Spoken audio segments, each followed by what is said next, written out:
It's a workshop, not a workout. I don't want to do burpees or jumping jacks or all the things. Welcome in, everybody. Laura St. John here. I'm with my husband, Scott St. John, who will be leading us through the workout. I'm just going to do a little intro. A workshop. Oh, thank goodness. Thank goodness. Okay. We are not going to make you sweat too hard or even at all. This is a teaching event. Yes. This is a teaching event. And, you know, we've been entrepreneurs since 19 and 20 years old. We actually started first in an education company we ran. So we are really teachers at heart. And that's something that we've really carried over into the fitness realm. So this workshop is going to deliver the following things. It is about doing less better in your form, keeping it simple so you can accelerate your results. For me, it means, can you get better results by working out less? Actually, less time, more results. I am always like, sign me up for that plan. So that's something that Scott actually got really great at over the years. And he became known for that when we owned gyms years ago in Denver, Colorado, before we moved out here to California. And when we brought it online years ago, people would come all over to experience his teaching methodology because I always called it 5-star. I'm like, babe, you're like 5-star quality when it comes to paying attention to how people are moving. And no wonder why people are getting great results. So I'll let him take it over from here, but I want you to know that you're going to take away some key things when he goes through these 6 foundational moves. You're going to reduce your risk of injury because you're going to be learning, great form. You're going to be strengthening the muscles around the joints. I'm doing good. You're going to be also then, just really connecting your mind and body differently than maybe you've ever thought of when you were just doing the movements. And that combination is going to really help you as you go through our workouts, any workout, perfect form. And it's really a major philosophy of what we have here. So take it away, babe. Thanks, love. I think more than anything, guys, again, thank you for taking the time out to join us here again tonight. And more than anything, right? I talk about this a lot, whether it's a workout, whether it's life in general. I want you to think about this. It all starts between our ears, right? This is what we do at Strong Confident Living. We're not here just to help change bodies. We're not here to just, get you moving, but we're here to change your life on a different way. This. The up spiral. The up spiral. That's why we created that logo, because what are we trying to do? We are trying to inspire people to live a healthier, happier life, right? So tonight, when we're going through these movements, right, I'm breaking down the movements. I want you to think about your form and, right, what do we always say for those of you who've been in our workouts? It's quality over quantity. That's why we never count reps typically in our workouts, because I don't care how many you do. I care about how well you do that. And that starts where? Right here, guys, right between the ears, right? I am called the Chief Attitude Officer for a reason, because I believe your attitude is everything. How you show up defines who you are, right? Whether it's in a workout, whether it's in a Zoom, whether it's, with your neighbors, right? How you show up in those moments defines who you are. So that's why it's so important for us to not only create movement, but to create thinking patterns that really elevate you. All right. So with that, let's start doing some jump jab. I'm kidding. Oh, no. Okay. Right. No. So I will ban the moves. Well, you're going to start. You're going to, again, you don't have to do the moves while we're doing them. More than anything, what I want you to do tonight is what, Laura? Focus. She did it. This wasn't rehearsed. She had no idea. Right. Again, we go for the focus. And for my wife, that's one of the best. It's a challenge. For those of you who are new, I was never a worker outer really before I met this guy. When I was 19. So just know, if you are a beginner or you don't consider yourself a worker outer, okay, this is gonna, no matter what spectrum you're coming in on, in terms of your fitness level, this is going to be a workshop for you, because I wasn't, and he taught me the correct moves from the get-go. So that was really huge. But now that I'm a more advanced worker outer, I have really taken that base and stability and now I'm just trying to get you to listen to Now you're just trying to get me to listen. Okay. I'll try. All right. So I'm going to break down 6, maybe 7 movements. I might throw in this last movement just for giggles, because I do think it's another movement that I see people doing wrong a lot. So again, right, these are simple foundational movements that we're talking about tonight. And what's going to start off with one of the ones that we do each and every day, whether you're working out or not, and it's a squat. All right. Now, why would I say you do this, whether you're working out whether you are working out or not? Because if you go and sit in a chair, what are you doing? You're squatting, right? It's the essence of a squat. So when we set up, now, whenever we're doing squats, all right, and we're not moving, which means like we're not jumping, we're not turning, we're not taking steps, the first piece of your setup is going to be looking down at your feet. All right. So you want to make sure your feet are directly parallel. All right. So instead of making sure, because what that does is it sets up your hips. So Laura, could you actually turn to the left or right? Right. Good. And back up towards the wall a little bit. All right. So right there. So the big thing here is I don't want Laura's feet to be off center. Right. It's because if you're not moving in this position, it's great. You need to be moved. You need to be set up in a position that you are square. So your hips are aligned, your toes are aligned, and you should be in a normal squat, typically shoulder width apart. All right. So a typical squat, Laura, turn back and face me. I love that Laura's just back there banding. I like this. I love these moments where I get to tell you what to do. Okay, I don't care if they do it or not. You do not have to do it. You can sit there and listen. Laura thinks you should do it. I don't care if you do it or if you're just sitting there and observing, because I believe focusing is important, right? So I want feet to be shoulder width apart, Miss Laura. All right, now, the first movement in a squat is hips back, right? So I also want you to think, Laura, I'm gonna grab a chair for you real quick. I'm gonna do this with some props, all right? My purple chair. Okay, I do this with people, right, a lot when I work with them for the first time, because I see a squat, right? And I ask them first to sit in a chair. Laura, sit in a chair. Show me what it looks like. Okay, she sits in a chair. Her hips go back, right? It looks great, right? Because again, you know what's back there, so you are pushing your hips back. Now, I take the chair away, right? For some people, and I say, and actually, I want you to do this incorrectly, Laura. I say, show me a squat, guys. And notice what she just did, right? She drove her feet, she drove her knees forward. Don't hold that. Okay, she drove those knees forward, right? And I said to her, I'm like, well, think about this. If you're to go and sit in a chair, show me sit in a chair without the chair, right? Your hips go back. So it's really important, guys, whenever you're thinking about doing your squat, performing your squat, the weight has got to shift back first. All right, you want to shift the weight back, and you want to make sure that you have 80% of the weight through your heel. Now, when I say through your heel, I want you to think directly underneath your ankle. All right, 80% of your weight goes into that position of the foot. And now I want you to think 20% of the weight goes right where your toes, if these are my toes, right where my toes meet my foot. So not into the toes, but into the ball of my foot, right? So that you are in a centered position. Then from here, it's very simple. Very simple. You just push down to come up. I love that. Push down to come up. Push down to come up, right? And that's very important also, because that will help you engage two things. Yes, my favorite part, Laura, your glutes, right? And your quads. All right, so again, that's really important. Now, what I like to talk about while we're performing this squat, right? As you come up, I call it no lazy legs. So what exactly does that mean? That means I don't want you to just hang out and stand there in a relaxed position, but I want you to keep the muscles contracted. So as you come up, right, you contract your quads and I call it no lazy legs. So you stand there in a contracted position, right? Why do I want this? Because it's going to add to your workout. What did Laura say before? Do less better, right? It does not matter how many of these you do. It matters how well you do them. Now, remember, this is a normal squat position that she's in.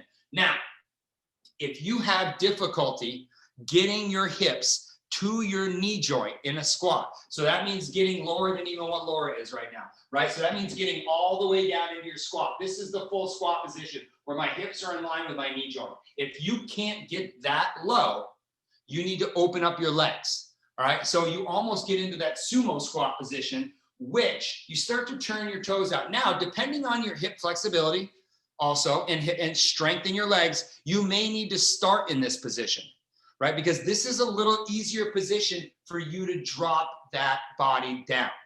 All right, so that's really important. So when a good thing to do here is stand in front of a mirror when you have the time and watch yourself, right? And if you're not getting your hips all the way down to your knees, try to widen your stance a little bit. Or you may not be ready yet. You may not get there yet. It may be a flexibility issue. It may be a strength issue, and that's okay. Right? There is no wrong. The only wrong is that we quit. All right, so again, when we're doing the squat, just come back to that center position real quick. Our first movement is hips back, weight in our heels, and then we push down to come up. Now, we also do a lot of sumo squats, right? And a sumo squat is nothing more than turning your feet out to a 45-degree angle. There's a couple of key things I see wrong a lot in this exercise. Same movement, weight goes back, right? Go ahead, love. Same movement, weight goes back. Now at the bottom, I typically see two things. Either the weight shifts into the toe, the big toes, right? And you just turn your knees in, right? Like that, which is never a position you want to be in, because again, it starts pinching. I call it bad juju, right? So how do you keep your knees open at the bottom of a sumo squat? Good question. You contract that backside body. You've got to use your glutes at the bottom of your squat to hold your legs open. And then you want to think about the idea of almost not just pushing down on the floor, but pulling the floor apart, right? So when you're in this position, you want to think about pulling the floor apart, and it keeps those knees to stay open versus ever inflecting in. You don't want those knees to fold in ever, right? So it's really important to use your glutes, and the sumo squat in particular is really good for glutes in the inside. This is called your adductor, the inside of your quads. All right, normal position of a squat, great for your quads in the right up front, even just a little bit outside. The more you start to bring your stance in, the more it works the outside of your legs. The wider you go, in on those legs. All right, so in review, real quick. Wait, can I just make a note? Go for it, love. Go for it. You don't want to put your hands on your back. Yes, that's a good one. I always say, I mean, you'll see everyone's different with this, guys. Trainers are different. I'm very particular with not touching yourself when you work out. All right. And why? Because I want you to connect the mind in the body. I don't want you to connect the tactile senses and actually aid yourself, right? It's not necessarily wrong to touch yourself, but for me, I like to keep my hands off the body for people because it makes you work harder. And that's what it's all about, right? It's about being smarter. It's about working and being intentionally intense. It's not about creating something that's so hard you can't do it, but doing the things you're doing very intensely so you get the most out of it. Because who doesn't want the best bang for their buck? That's it. Okay. So that's your squat. Now we're going to go into a lunge, whether it's forward, whether it's reverse, same thing. Again, guys, these are basic movements that I see done wrong all the time, right? And it all starts when we're kids. You know, whenever I work with children and I ask them to show me a squat and show me a lunge, 95% of them do it wrong. And I'm like, what are we teaching our kids? Because it all starts there, right? We move wrong as adults because we're not taught as kids. Pretty simple. Anyway, we're going to go into a lunge. So Miss Laura, you're going to be my Vanna? Always. Okay. So I love to use this analogy. I love to use the analogy when you step forward into a lunge or reverse into a lunge, you step into an elevator shaft. So what does that mean? Okay, I step into an elevator shaft. There's no elevator there. It's just a shaft. I'm going to drop straight down, right? I'm just going to fall straight down. So when you step into the elevator shaft, it's really important. Notice right there. Just hold that for the next 10 minutes. Look, okay? So notice right there. Her front knee is right over her front ankle. Okay? Then notice her back hip is right over her back knee. That is, Laura, that is a perfect lunge. Oh, I practiced. All right. And it's not just because you're my wife. Okay. That's a perfect lunge. Now, what's important about this position is that she didn't slide forward, right? So if you step and slide, notice she's got weight in her toes, knees out in front, and all she's doing is driving that big femur bone, which is her leg, her thigh, right into her knee. Right? And eventually, what are you going to feel? Knee pain. And it's not going to feel good to step into a lunge. All right. So it's really important, whether you're going forward or reverse, is that you have weight 80% through your front foot again, but again, right down through your heel. So you've got to step, sink. All right. You've got to step and sink. And again, your strength more than anything is going to dictate how low you can go. Right. So you could just do a little. You can always just do a little, and then you can work your way, right? You can always work your way. And if you're just starting out, right, and you can start by holding on to something. whether it's a chair, a partner, whatever it is, and just work on your reverse lunge. Work on your strength. But the big thing here is I want you to go back into a reverse lunge for me again, Laura, please. When you step into a reverse lunge, typically, again, if I see something wrong here, it's that the weight shifts into the back foot, right? You keep the weight up in your chest directly down over that front leg. You're not stepping back like this. And I'm going to reference that later when we talk about a plank. I see the same exact thing in them. All right, so when we do lunges, whether it's frontward, whether it's a forward lunge or a reverse lunge, right? You're going to step, and I want you to think elevator. Scott says elevator, straight down, right? You're pushing through the heel to come back up. Same thing, hands out. There you go, hands out, love. No touching yourself back there, okay? That's the second move. Again, basic movements, basic. So also that'll come into play when you're walking upstairs, right? When you're just walking up a flight of stairs, right? Because skip the damn elevators, take the stairs, okay? Do that as you're stepping up into your step. Make sure that weight's not transferring into your toes too much and that you're stepping into your step, boom, and you're pressing straight up. Remember, think like an athlete, move like an athlete, because each and every one of you are, whether you think you are or you're not. We all have movement, we all are, right? All right, so that's the lunge. Now, this is probably one of the most difficult lunges, the lateral lunge or the side lunge. And again, Move number 3 this is 3 of 6. or We're halfway. maybe 7, okay?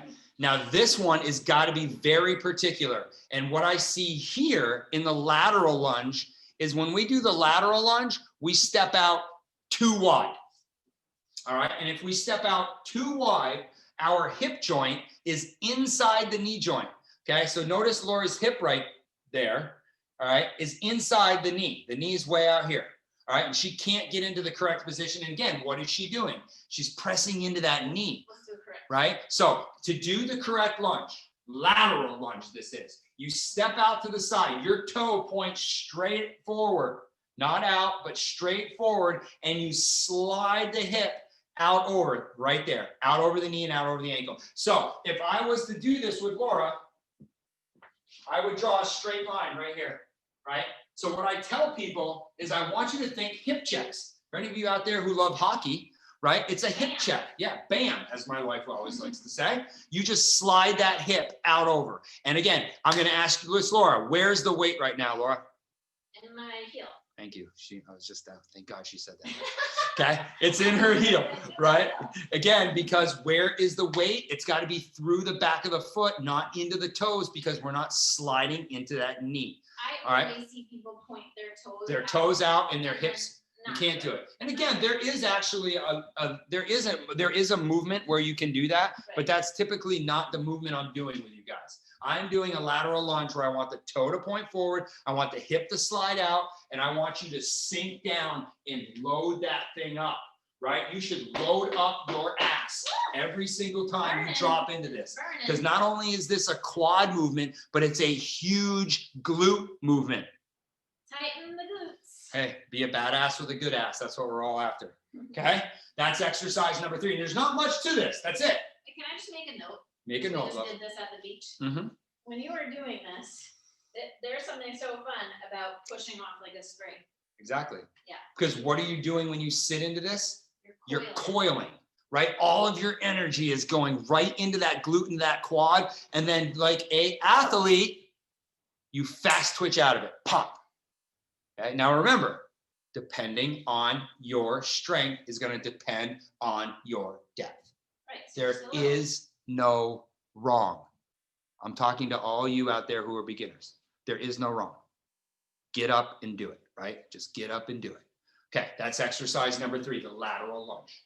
Now, exercise 4, we do this one a lot. It's called hip hinge. Now, this one's really important for the posterior side, for the glutes. You just like to slap that butt, don't you? Okay, it's really important for the glutes and the hamstrings. Now, the biggest thing I see wrong here is that we squat instead of hinge, and we do it with our completely locked out legs, right? Whenever I say I want your legs to be straight, I mean, I want you to be in a slightly bent position, never locked out, because when you're locked out, you lose all sense of balance, right? You become rigid, right? And you never want to be rigid. You always want to be kind of fluid. So when we're doing this, yes, you have a locked out leg, but it's slightly bent. Now this movement, whenever we're talking hinge, this is a movement from your hip joint. All right, that's why I give this analogy. I want you to think about sitting on a table, right? You just stepped over a table and she's straddling a table right now. So she cannot go down. She can only slide back and forth, right? Now, as you slide back and forth, this is the next piece. You've got to keep the knee slightly bent. And now as you slide back, the weight should be slightly in the toe or the ball of the foot.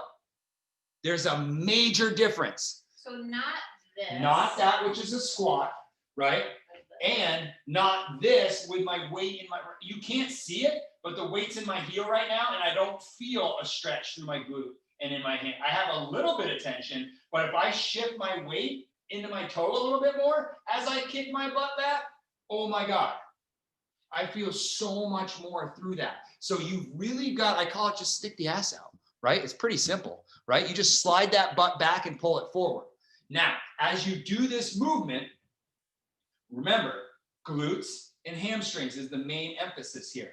You push it back, you slide, slide, slide, slide. Your shoulders should never come below your hips. All right, your shoulders never come below your hips, whether we're doing a deadlift or a swing, it's the same movement.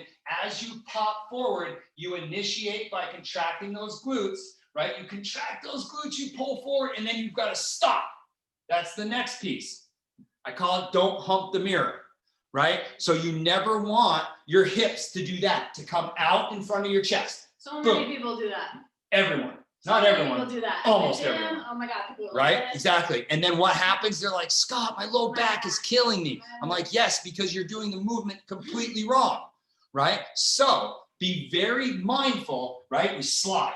As we pop up, we pull through the hips and the hamstring, and boom, we stop. Our abs are tight. We stop our hips underneath our shoulders. Again, use the mirror for this. I tell people all the time, mirrors aren't for you to just look at yourself and admire, but to use as a training tool, right? That's why they can be really important.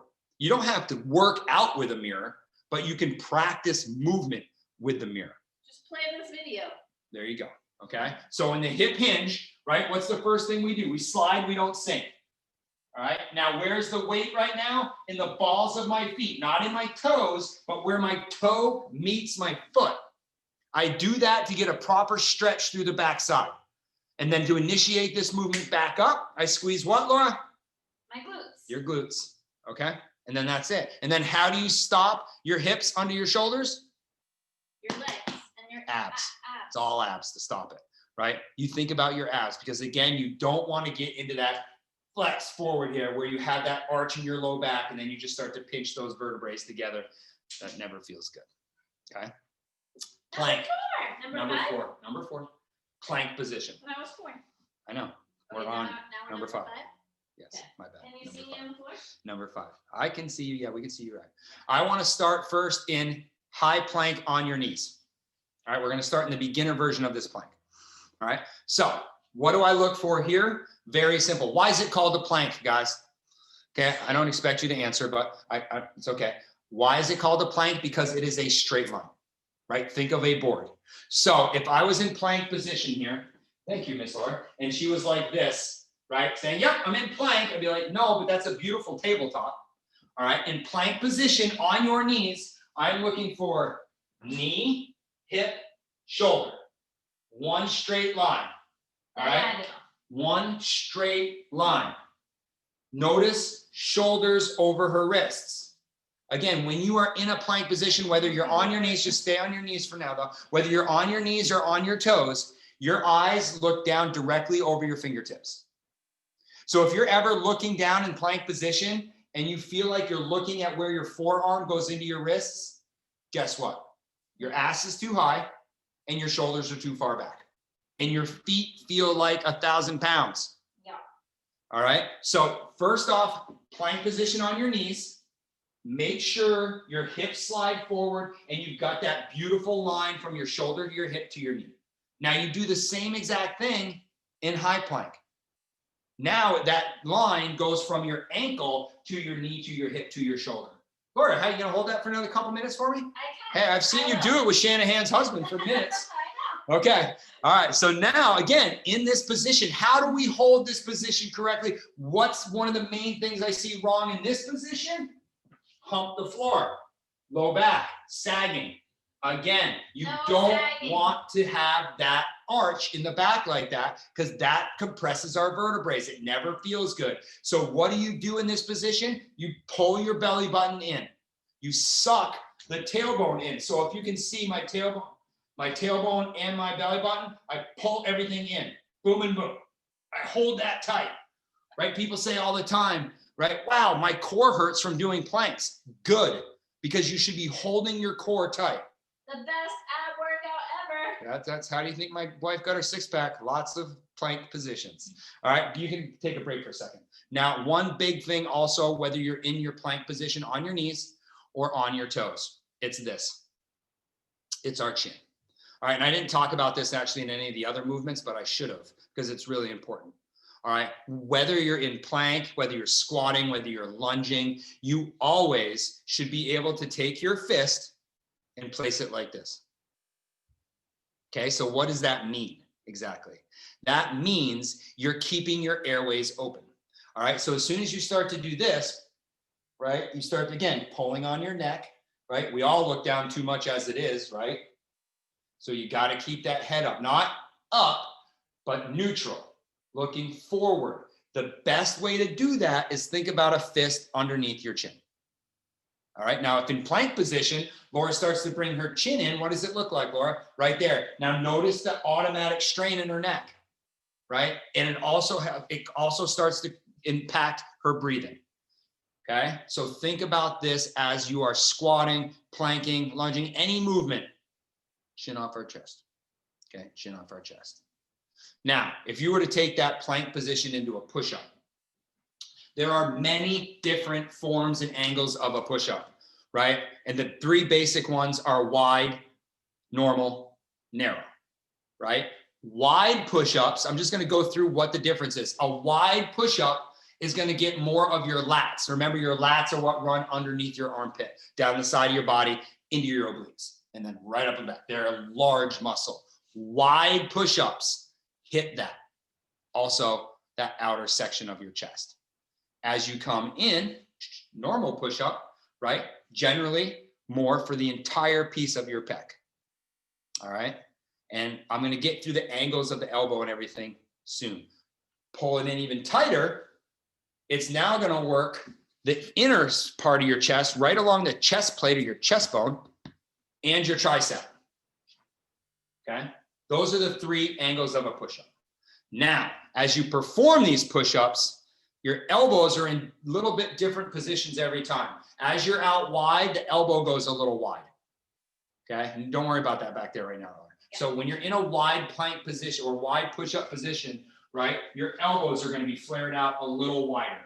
However, in the normal position, which is what people are typically in when a push-up, your elbows, I want you to think of it as either an A-frame or I call it a fighter wing. Your head being the tip, your elbows being the sides, the end of it, almost like an A-frame or a triangle. All right, so it's really important that you look like that. Can you stand there for me, Laura, so I can face them? Okay, so your elbows flare out at a 45-degree angle. Okay, that's really important. So if you were to get in a plank, Laura, get in plank for me facing away from me. I don't know if they're gonna, no, get in plank facing away from me. They're probably not gonna see it so well here, but show me flared out to the side real quick, like really, really, really wide out to the side. See how, okay, stop right there. See how wide and away from her side, her elbows are? You don't want that. It's too much on the shoulder. I want 45-degree angle where it's just halfway between the shoulder joint and the rib cage. Okay, so you're halfway between. You're not here. Okay, love. You're not here. You're not here. You're right there. It's a 40. It's a 45-degree. It doesn't matter if you're on your knees. Right. Oh, okay. Or even on something. Where are you starting? Okay. Okay. Start on your knees. Okay. So knee position here. All right. Now, again, this may not be a position for you beginner worker outers that you can do. So you're going to stand all the way up. You're going to use the wall first. Stand up, love. Okay. Face the wall, hands on the wall, love. All right. There you go. So in this position, this is an assisted push-up, right? You start here. You work your way down. For the beginners in the room, you work your way down, right? I have a very good friend who her job, like her mission was to make it to her mailbox off her couch. She couldn't do squats. She couldn't walk to her mailbox. She started by doing push-ups against the wall. She moved her way down to being on her knees, on a chair, on a bench, hands on the chair, hands on the bench, right? She kept working her way down. Again, on your knees though, love. Your first progression would be there, okay? So notice, again, hands under your shoulders. Can you go back to the floor real quick for me? Okay. Notice Laura's hand position. Nice triceps. Okay. Notice Laura's hands position directly under her shoulder. Okay. That's really important when you're performing these. So what I'm looking for here always is that placement. And I tell people, where are your eyes? Right? Because a lot of times I'm like, hey, your shoulders are too far back. They don't understand what the hell I'm talking about. They're like, wait, no, I'm great. I'm great. And their hands are like this and they look like they're in down dog. But if I ask you, where are your eyes? Are your eyes looking over your fingertips? As soon as you do that, you've got to automatically shift your shoulders forward, right? They will automatically shift forward. So I want you to think, whenever you're in plank position to do a push-up, look at where you're looking. Your eyes should look straight down into your fingertips. All right? Again, I see this one over and over. People start sliding back, and then they start looking like this. And they're like, I'm looking at my wrist. I'm like, exactly, that's not good. You should be looking at your fingertips. All right. And remember, big thing here with push-ups is keep your fingers open. And as you go down, this is the next thing I'll see. People do this. They rotate into their pinkies by mistake. Right? Think about that as you're performing your push-up. I want you to keep your fingers flat on the ground, spaced out, and I want equal weight at thumb and pinky. I see it all the time, guys. They go down and they do this. They shift the weight in their hands. All right. Think about that. Think about equal weight. Push the floor away. And then you press away, just like you do. Exactly. Just like you do with a squat, you press away. And remember, push-up is not a shoulder exercise. It's not. It's a chest exercise. So what do you need to do? Connect this to this. And when you press, think about your chest.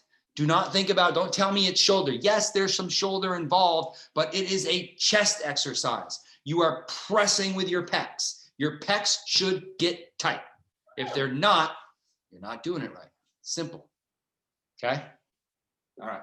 Stand up, Miss Laura. I'm going to throw in one more here. All right. Because this one's really important. And this one I see a lot also, and it's such a simple fix. I don't care if you're doing a tricep or a bicep move. It's the same thing in reverse. And I see the mistake over and over and over again. And that is your elbow is moving too much in the movement, right? So this is a hinge joint, right? Hinge, hinge, hinge. Whenever we're performing a bicep curl or a tricep extension, that elbow should not move away from or forward or back of your shoulder. So your elbow is directly in line with your shoulder, right? When you perform a bicep curl, this is what I would see wrong, right? So look at how far my elbow just moved. Now, how do I get my elbow to move like that? I use my shoulders, all right? So think about it. When you're performing a bicep curl, do not move your elbow away from that shoulder, directly underneath it. If anything, you can pull it slightly. No, they're married with the rib cage, right? That's how I tell people, keep your elbows next to your ribs, right? Do not do this. Unless you want good shoulders, right? If you want to work those shoulders, great. But if you want to work your biceps, keep your elbows locked. This is a hinge joint. I say it all the time, hinge joint. So don't move it for a bicep. The difference of the hinge joint versus other joints? Well, it does nothing but hinges. It only hinges. It doesn't It doesn't. rotate. Well, it like can. the shoulder. You could rotate, Well, I but mean, you don't. but you know what I mean. Okay. Yeah. All right. But the biggest thing here is if you start to move it, it's not doing what it's intended to do, which is just hinge. Simple. A lot So of people do simple. that wrong. But so many people do it wrong. A good, especially for you partners out there, a good partner aid in this is I come in behind people, right? I place my hands on their elbows and I say, perform a curl, right? Now do it wrong. See how her hands came off? I'm like, hello, where are your elbows? Excuse me, her elbows came off. Your elbows do not come off their hands. So if you've got a partner, do that with them to get the feeling in. All right. Now, same thing, tricep, same exact idea, right? You're not pressing the elbows back. You're keeping those elbows locked in place and just bang, you just go straight down. Do not move the elbow. It just hinges. Again, these are so simple that you're like, yeah, duh, Scott, I know that. But try doing the movement and see whether you are doing it. Because I get it all the time. And it's not, I get this all the time. I'm like, hey, keep your elbows in there. I'm keeping them there. I'm like, wow, you're not though. You think you are, but you're not. So again, connect the mind to the body, to the movement that you're doing. The better you get at it, the less you have to do. Period. All right. So when it comes to the synopsis of all this, bringing this all together, connect this to whichever body part you're moving. And because you do that, you're going to be more effective. We're going to go through the Q&A too in the chat in just a moment. I also just want to say, like, it's just so cool. If there's any newbies in the house, just know that Scott includes this kind of cueing in the workouts. And for those of you who have been doing the workouts for quite some time, maybe even for years, you're now that you took this workshop, whether you took notes or whether you moved your body, you're going to get this on replay.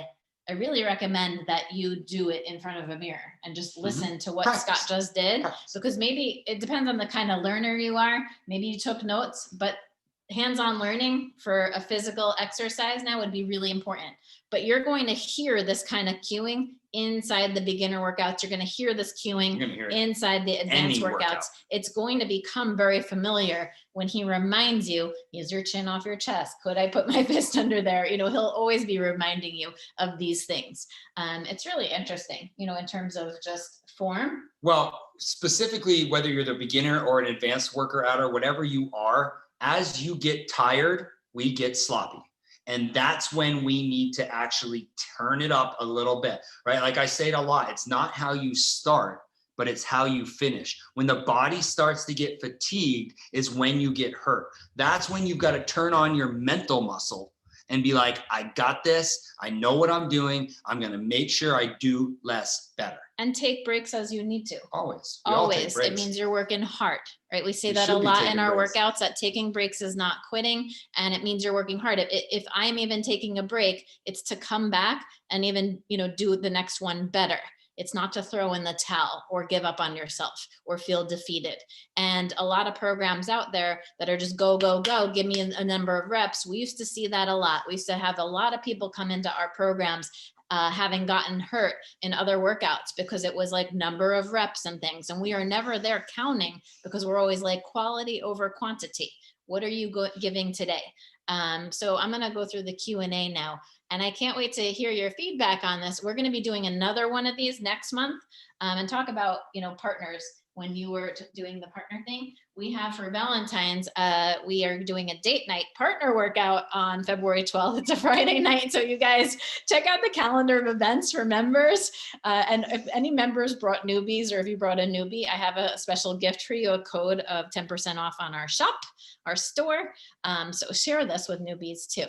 Now you just got me thinking about that date night workout again. Date night workout. Guys, it's one of our funniest things. It's like breathe heavy. Does your partner have your back? Like grab a friend, grab a significant other, grab a date, grab a date. And we're going to get sweaty. So in a fun way, it's going to be beginners to advanced. It's going to be really awesome. And it's all partner-based exercises. So yes, 2/12, February 12th.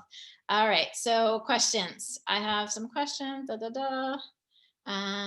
Yes. Okay. I'm gonna answer those too. Not allowed to kneel at all. Okay. What would you recommend? I'm gonna go through those. What would you recommend for really tight hamstrings on the hip hinges if someone's pulled their hamstring several times? You got to stretch more, right? One of the stretches I've been working on in particular is This one. a wall stretch, right? Where you actually sit with your feet going up the wall. And what you're trying to do is you're trying to work your way to get your hips all the way up against the wall with your legs flat there against the wall too. I also have very tight hamstrings. So this was an exercise. So see, Laura's, you're about No, I know. 6 inches. Laura's about 8 inches away from the wall right now. And you've just got to keep continually working your way in while your hips stay down, right? And I found it to be such an amazing exercise for my hamstrings, or stretch for my hamstrings, because let's face it, almost all of us have tight hamstrings because we sit too much. What if you can't sink? I don't know what that was. Maybe is that for a That means we squat? just can't go too low in the squat, right? You just slowly work your way there, right? Okay. You got to build up your strength and your flexibility. So work in your flexibility, right? So work on the flexibility in your hip joints, which is again, almost doing that, like any type of, right, nice wide leg stretches. Again, when you're reaching through.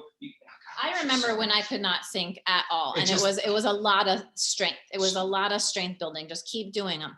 Keep doing them. I remember when I couldn't do a push-up. Now I can bang out tons of push-ups. Also, just keep doing it. Also, you can hold something, right, to help aid you in that squat. You can hold, like, especially a chair or something, to really force yourself. I'm not telling like to go too far, but to get a little uncomfortable with the squat and then come back up. A lot of the times also we're inept in sinking because we're afraid we're not going to get back up, right? So the key is use something out in front of you to give you a little bit of aid. Again, it could be a chair, whatever it is. And also probably a little higher than that chair, because that's a little low, that chair. But use an aid. You can grab onto your treadmill. You can hold the bar of your treadmill, right? Anything to help you just work your way. It's not going to happen overnight, but work your way. Lori says not allowed to kneel at all. So like for a plank or whatever, if you're trying to go into a kneeling position, what would you recommend? Against the wall? So either against the wall or incline, right? This incline position is a lot easier than flat plank position. All right, so you just work your way. Just think, it's like, again, everything's about the angles. So standing is going to be easier. As I work to a high table or a countertop, it gets a little harder. I work my way down to a bench, it gets a little harder. I work my way down to the floor, it's at its hardest. Yeah, I mean, even to do a push-up on a table, in that like a taller countertop. incline. Yeah, like a countertop. Or even a kitchen Because counter. it's a little bit more of an angle. Yep. All right, to start and stay committed, do we follow the classes on the website, one per day, and then we listen to Laura's Mindset Daily also? I Bingo. love that. Absolutely. I mean, this is what I would recommend to never fall off track. I did a live on this today. It depends on your personality. If you are a self-starter, we have tons of self-paced on-demand classes that you have access to. If you feel like I just love to jump around. I know there's some of you inside here who are like, I'm a self-starter. I just want to go into the workout bank and pick abs workout today. I want to go into no excuses class from you, Laura Mindset, and do that. So you can always pick and choose kind of your own adventure with us on the inside. That way we never limit you and label you. One of the big things that we noticed as educators, and a lot of programs out there that start with measuring you, like what level are you here? What level are you there? And then they like feed you everything. And we never want to limit your potential. So something about the self-starting of our programs and why you get so much is because we do love that you can hop around and check out the different ones. Another thing though, is if you love structure, so that's a self-starter. Okay. And then for the people who love community or love to just stick to a plan and you're like, guys, just tell me what to do for 10 days. Tell me what to do for 21 days. Tell me what to do for 6 weeks. Then you want to jump in on our programs. And then you can also know that you can align it to the calendar. So we'll give you those two options. They are still standalone programs. Like the 10-day naughty or nice, even though it's, post holidays, that was fun. 10 days, 10 minutes a day mindset, 10 days, 10 minutes a day fitness. If you feel like you need to get that like accomplishment of 10 days under your belt, that's a great one. A 21-day one. Okay. There's the 21-day mindset, 21-day fitness. Yeah. And then there's the 6-week one coming up, and then we will pull it into the community. So starting February 1st, we're going to launch into our 6-week signature mindset series That is amazing. That's a full transformation over 6 weeks. We've also been filming new beginner and new advanced workouts that are going to come along for that ride in February. So you could do it as a community, or you could do it even on your own. So that's a really awesome question, because the whole point of this is we meet you where you're at. If you need the day by day, we've got that. If you need the day by day with the community, take a look at the community, like the calendars, and see what's always up and coming. Ask us questions and we'll tell you. We've got the whole year mapped out. And then if you just need to just hop in on your own, you have that too. I know. Golly. I like the variety. What she's trying to say is we have options for both. You can be self-directed, or you can follow along every single day. Follow the program. Pretty simple. And I do recommend you guys can ask the community. A lot of people do the fitness first and then watch the mindset second. Okay. Awesome.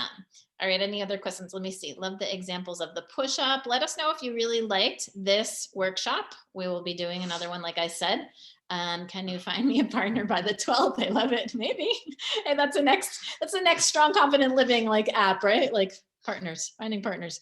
It's my knee. Okay. Doing a hip hinge to deadlift. My QL is tight and hurts. Am I not hinging properly? Not necessarily. Who was that? Okay. It's private. Okay. You're probably tight. More than anything, you're probably tight. So focus in on your stretches, right? And again, if something doesn't feel right, stop. Mm-hmm. We never want to do things. There's a difference between pushing through like the pain of the working muscle, and then there's a difference of the pain of the incorrect feeling. Right. There's a major difference, and you know it. Right? You'll know it. It's pretty obvious. I'll be like, oh, I'm tired versus, oh, shoot, that does not feel good. Yeah, like owie. Right? Like my wife would say, owie. So focus in on, get yourself some stretches there for that. And, more than anything, you're probably doing it right, because it's really hard to do it wrong. Right? It's really a pretty simple movement, the hip hinge. So if you're feeling it, you're tight in that area. Okay, one more question. Squats are easy, but lunges are so hard. How can I find the strength needed?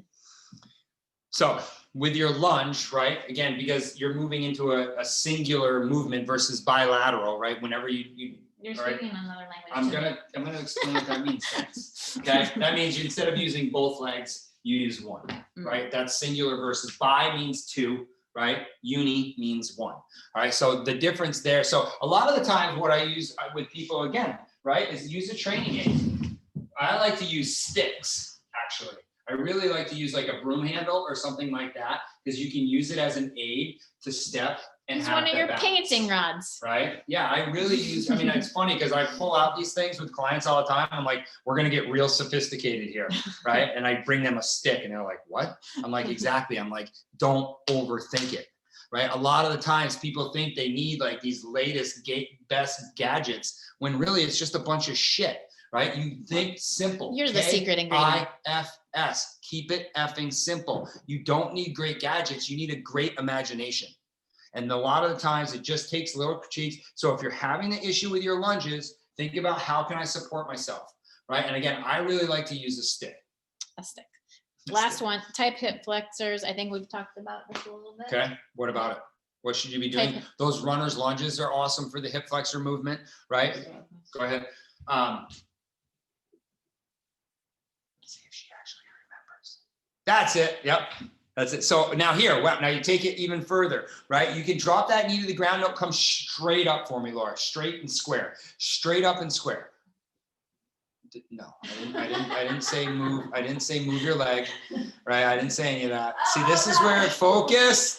Okay, that's it. All right. So right here. So what you want to do in this position, right? So now I want you to take, where are you? Your left, your right foot, your right foot's forward. So when we're in this position, right? We're in that left hip flexor. Take your arm up and then pull to your right. So if you're in that runner's lunge position, come square up, whichever leg is back, pull that arm up, grab that wrist. Oh my goodness, that feels good. Pull to the other side. That's going to really get down into that hip flexor. And a lot of the time I see people trying to do this with their knees off the ground. I say, go ahead and put your knee on the ground. You don't have to work on the balance aspect of this too, because you're really just trying to get that hip flexor, right? Yeah. That little oblique movement to the side stretch gets deep into that hip flexor, and you'll feel it. Hold on one second, babe. I needed that. Thinking that this is my body. We hear you. What? All right, everybody. Stephanie? Awesome hear you. job listening and focusing. Thank you Me all too. so much. I'm like, done. Oh, sorry. I didn't mean to bang you. D-O-N-E. You guys, all other questions, you know what? Just hit us up inside right now if it doesn't have to do with this workshop. If you post a question at the bottom of our classes, because I see things coming in like food shopping, different lists. Next week is going to be prep week for the upcoming 6-week challenge. So I'm going to be going into how to take measurements with this guy. You know, we're going to do all kinds of fun stuff, food shopping, all that fun stuff. So that's all coming. Do you know when you can? If you can't do that from your knee, you do it in a standing position. Same exact thing, right? Standing position, same exact thing. Okay. All right, everybody, have a beautiful night. This is recorded. Will you This stop going down? sorry. It's like, This is recorded and this will go up inside. Let me just show you guys where it's going. If I'm logged in, no, I'm not logged in. Okay, well, it's gonna go inside the membership, inside the calendar of events. So you will see it in there. And for those of you who brought a newbie, you're gonna get the 10% off our gear. Okay, it's good. So just hit me up at Laura, L-A-U-R-A, at strongconfidentliving.com. Just email me and I will send you a promo code. Let me know you brought someone to this and we will give you a special little coupon as a gift for sharing us with the world. Thank you guys. We'll see you soon. thank you. Bye. Hi. Bye.